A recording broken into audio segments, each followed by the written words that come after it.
दोस्तों, एक बार मैं पैदल अपने घर जा रहा था। रास्ते में एक बिजली के खंभे पर एक कागज़ लगा हुआ था। पास जाके देखा तो उसमें लिखा था कि इस रास्ते पर कल मेरा एक 50 का नोट कहीं गिर कर खो गया है। ठीक से मुझे दिखाई भी नहीं देता। जिसे भी वो नोट मिले कृपया इस एड्रेस पर दे सकते हो।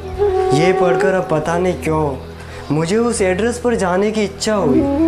ये पता उस गली के आखिरी में स्थित एक छोटे से घर का था। मैंने वहाँ जाके आवाज़ लगाई तो एक बूढ़ी औरत अपनी लाठी के सहारे धीरे धीरे बाहर आई।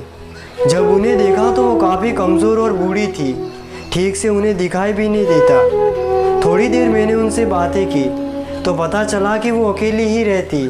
जब मैंने उस बूढ़ी माँ से पूछा कि आपका खोया हुआ 50 का नोट मुझे मिला है, ये नोट मैं आपको देने आया हूँ। मेरी ये बात सुनकर अब पता नहीं क्यों वो बूढ़ी माँ रोने लगी। फिर अपने आंसुओं को पल्लू से पोंछती हुई बोली कि बेटा, अभी तक यहाँ करीबन 50-60 लोग आए थे, मुझे यही बोलकर 50-50 का नोट दे चुके हैं। अब पता नहीं कौन मेरी इस हालात को देखकर मेरी मदद करने के लिए वहाँ लिख कर चिपका दिया। बेटा, मेरे वहाँ कोई पैसे नहीं गिरे थे।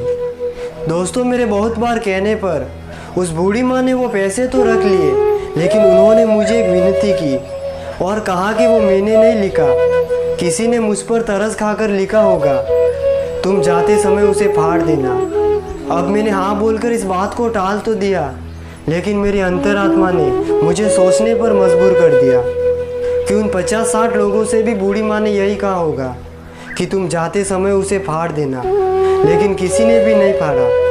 दोस्तों, मदद करने के लिए बहुत सारे तरीके होते हैं। कुछ लोग छुप कर मदद करते हैं तो कुछ लोग दिखावा करके मदद करते हैं। ज़िंदगी में हम कितने सही और कितने गलत हैं ये केवल दो ही शख्स जानते हैं, परमात्मा और अपनी अंतरात्मा।